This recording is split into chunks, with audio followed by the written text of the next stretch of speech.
While explorations of Alaska began in 1741 with a Russian expedition led by Vitus Bering, not until the arrival of British naval captain James Cook in 1778 did the Dena'ina people encounter European culture. Less than a decade later, colonial expansion began to play a significant role in the daily life of many Dena'ina communities.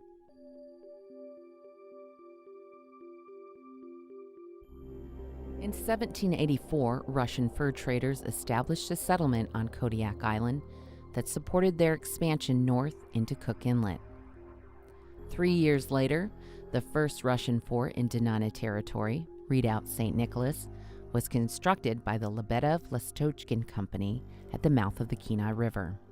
In 1791, Lebedev's men built another fort, Redoubt St. George, at the mouth of the Kisilov River. Both garrisons then established strategic posts on the western side of the inlet at Tyonek and on Iliamna Lake at Old Iliamna.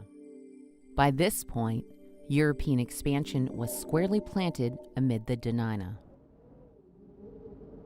Realizing that Dena'ina and Cook Inlet were strategically located for procuring sea otter, beaver, and other furs, the Russians began to trade with village leaders.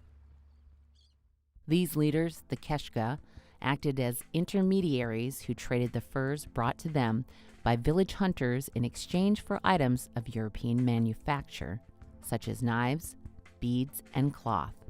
These early trade alliances between Keshka and the Russians were largely coerced under threat, though notably, there were also groups who never permitted Russian access to their territory. The Susitna River people never let the Russians up there. They killed them.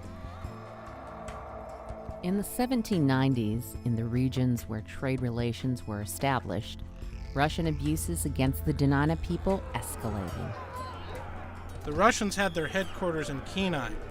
They killed lots of people, and they took their wives and their daughters. Regarding this period of time, Vladimir Stafiv, who ran a trading station at Tyonek in the 1860s to the 1880s, recorded the following account based on Dena'ina oral traditions. After their daily work, the Russian men went to nearby native settlements. They entered and forced the natives to give them what they had. They made them prepare a bath, and they remained to spend the night there. When they went to sleep, each took a woman or girl to his liking, even though she was sitting with her husband or mother. They took her by the hand and went to sleep. The husband was so sorry for his wife he almost cried, but was afraid to say a word. Mothers wept for their daughters, but they could not and did not dare do or say anything. The Dena'ina would not tolerate such violent acts of dominance, and they mounted counterattacks against the Russians. While the trials of occupation were extreme, the Dena'ina understood the ongoing battle for sovereignty to have been caused by shamanic events that turned the world upside down. The imbalance created by these events was understood to have caused the chaos introduced by the Russian presence. Like many Native Americans, the Dena'ina cosmology holds that things happen for a reason, and that events can be influenced by what one does, says, and thinks. As such, the events surrounding the period of occupation were understood to be a result of discord from within the Dena'ina nation. The climax of the Dena'ina struggle against Russian occupation took place over the summer and fall of 1797. Through a series of clever tactics, groups of Dena'ina warriors destroyed the trading post at Tyonek and Old Iliamna, and then mounted a critically damaging assault on the main post, Redoubt St. Nicholas in Kenai. As reported in Russian sources, in the spring of 1798, the remainder of Lebedev's men managed to escape from the siege on the St. Nicholas post. Their departure from Kenai Bay proved to be the last that any of Lebedev's personnel would step foot on North American soil.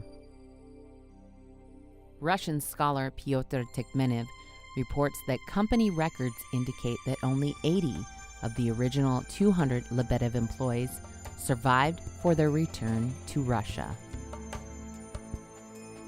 While a few traders and missionaries remained scattered in Dena'ina territory, the 1798 withdrawal of the Lebedev contingent effectively ended the Russian attempts to aggressively control Cook Inlet.